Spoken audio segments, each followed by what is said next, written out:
Lori Vallow Daybell is a former beauty contestant.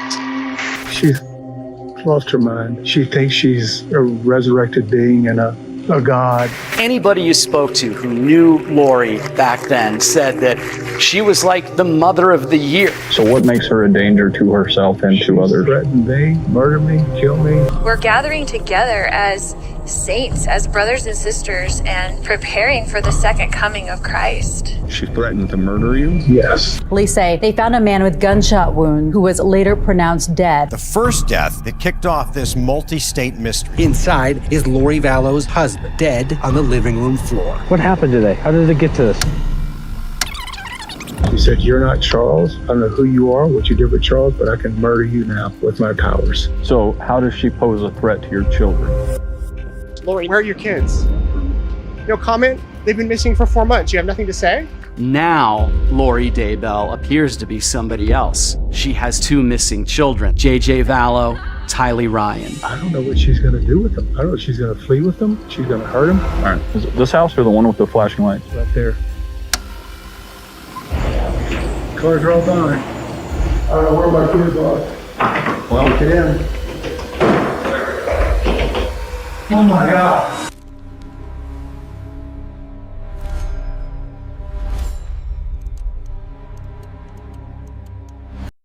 She told him that the man he used to be was already dead.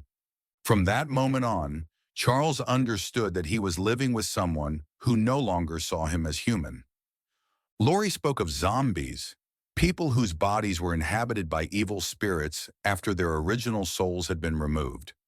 According to her belief system, these individuals were no longer redeemable. They were obstacles, and obstacles, she claimed, could be removed without sin. Charles realized with cold clarity that his wife believed murder could be righteous.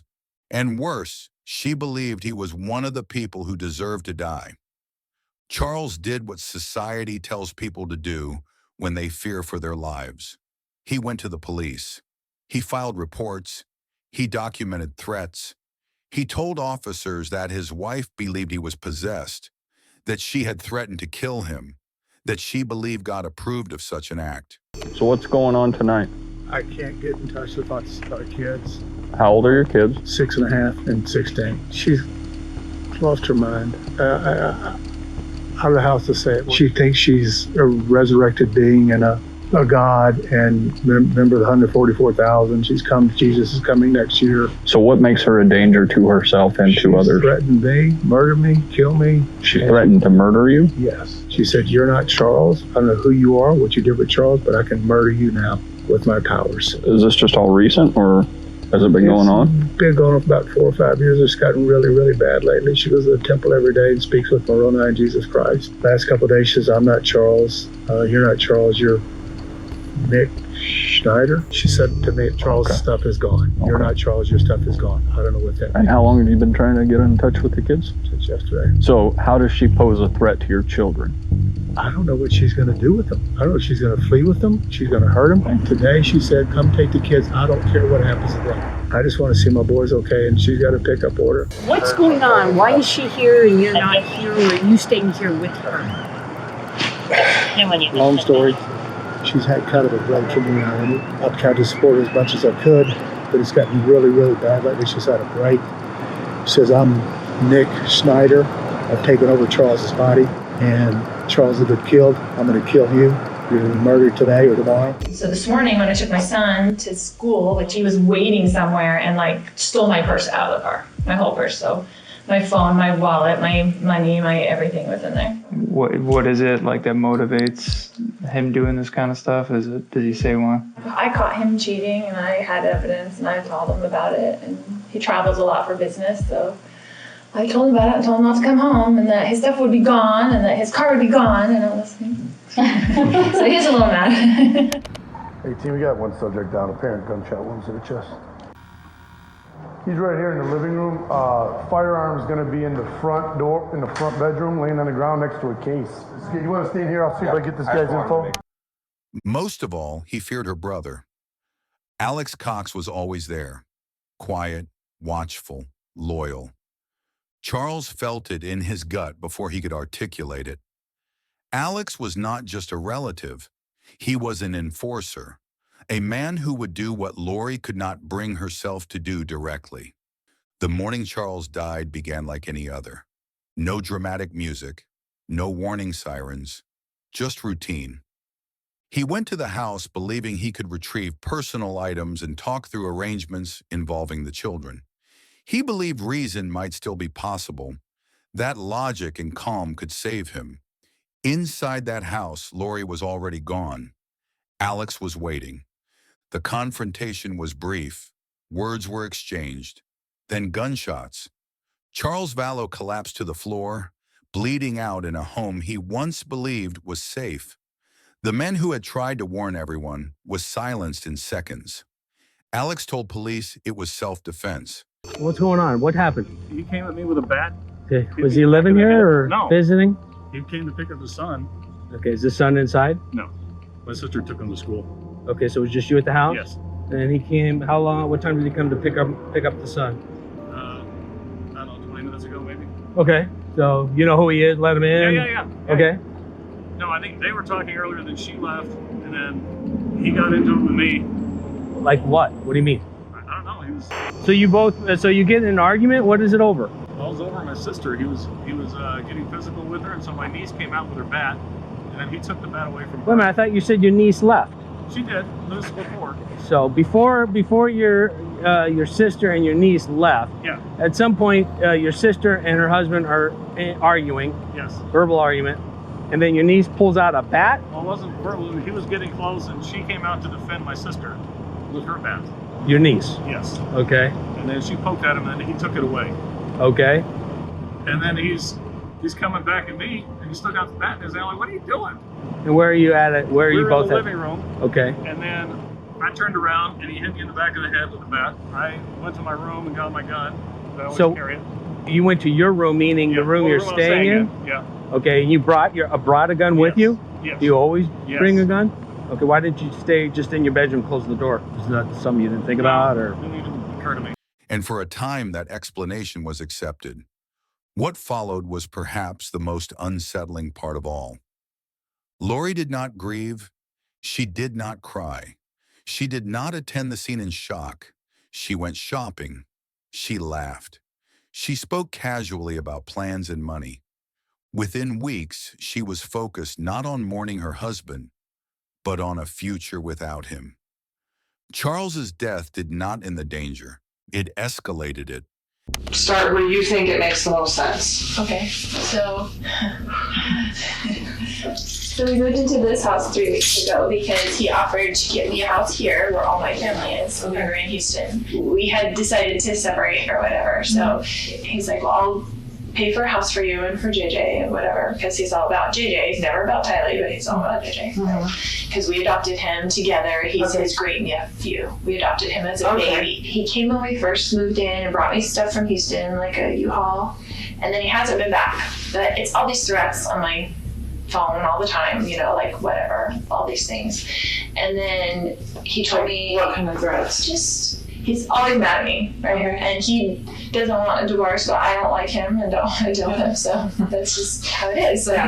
So we married for 14 years, we dealt with it for 14 years, of him being horrible to her. Like, he gets in huge fights with her, a lot of things. But anyway, so he went back to the Houston house, and he's like, I'm coming on Wednesday night, and I'm going to come pick up JJ and take him to school Thursday, pick him up Thursday, take him Friday, whatever. And I said, Casey wanted to come to the house, and I said, you can't come stay at this house because you can't get along with Tylee. She's a minor and she has to live here. Yeah. So Casey gets in huge fights with her. Okay. And she hates him.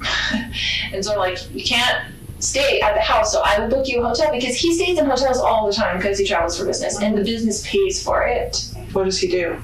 He works with teachers and their retirement plans, but he goes to them at their school. He mostly works in California. Okay. He has like books of business in different areas. And so he just goes wherever. Okay. It kind of just gives him freedom that he doesn't have to stay home every day and take care of special needs. Yeah. It's like an excuse, right? He came over in the morning and he's like banging on the door. I'm like, oh great, here we go, And then JJ was like, oh, Dad. And then he was like, Mommy, and like ran to me and was like holding me. He's like, you're not taking me to school. And I was like, it's okay, Dad, can just drive you to school. It's no big deal. You know, just trying to make it whatever. Calm. Yeah, calm.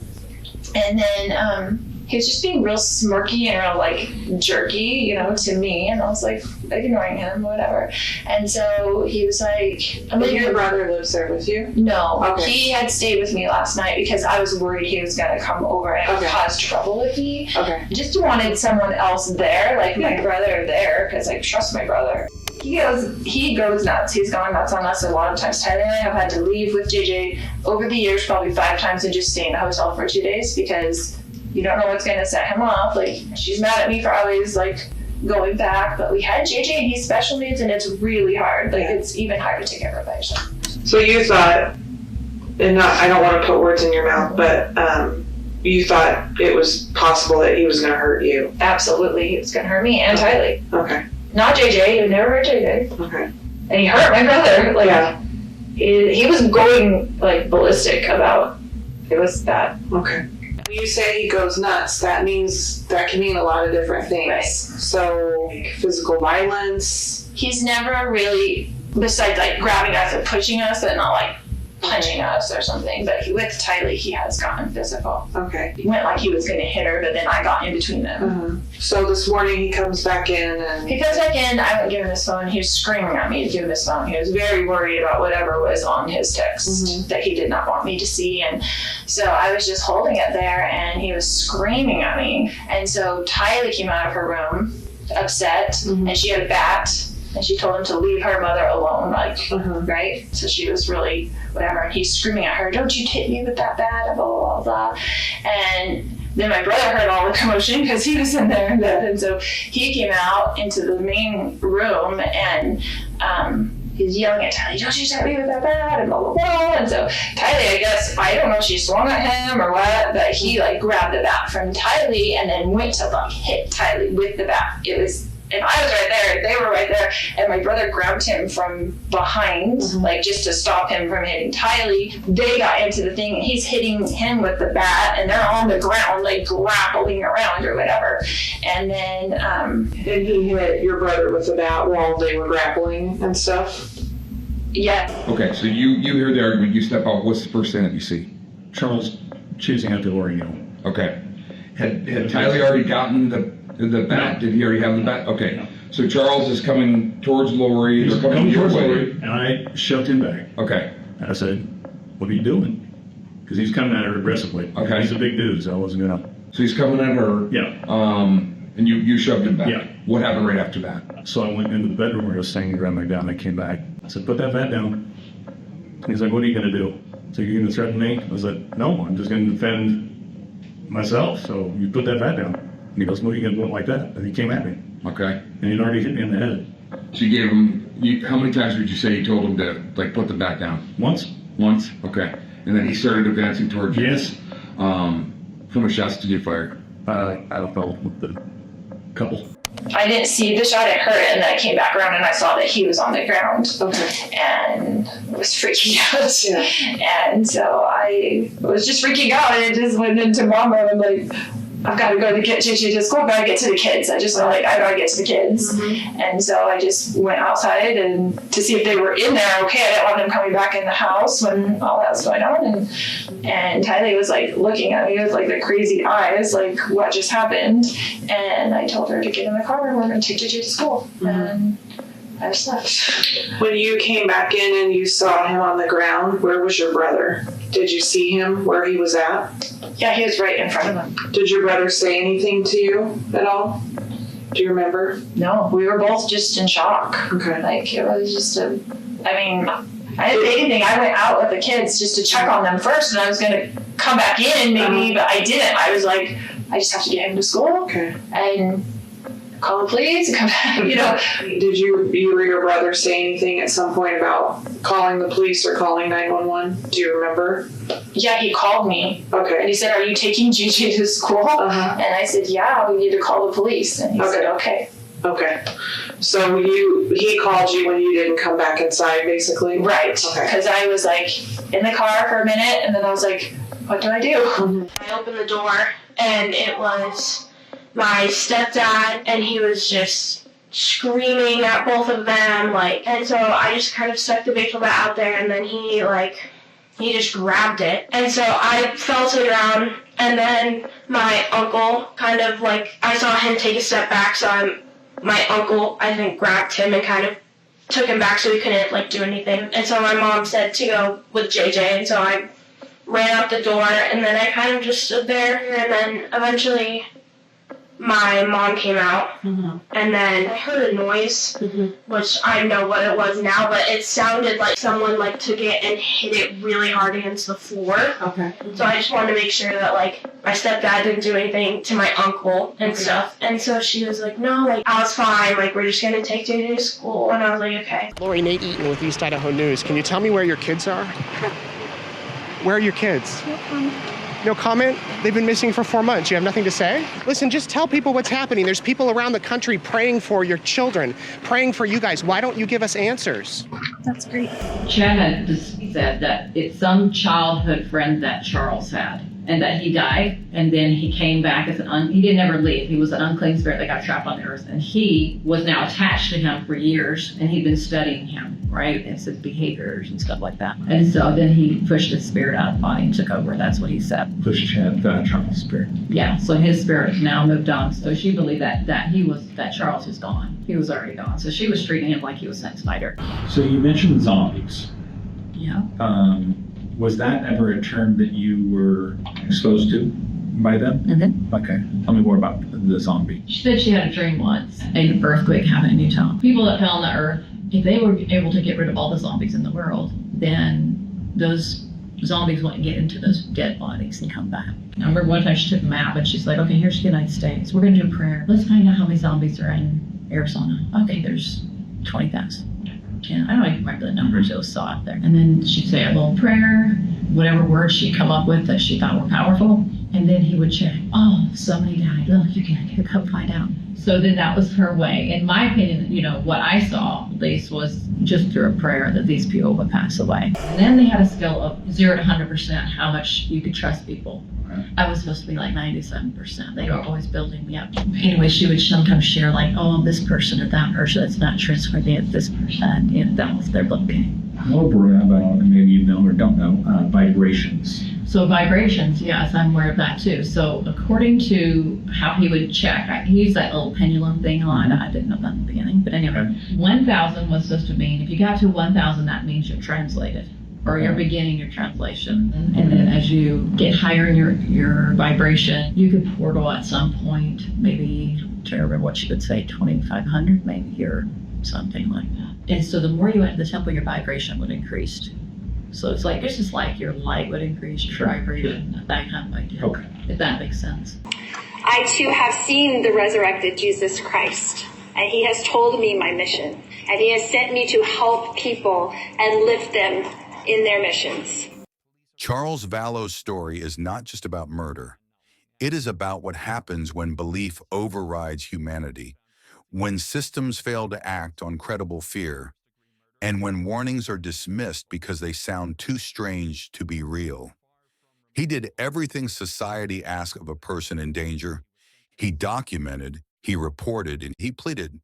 And still, he died.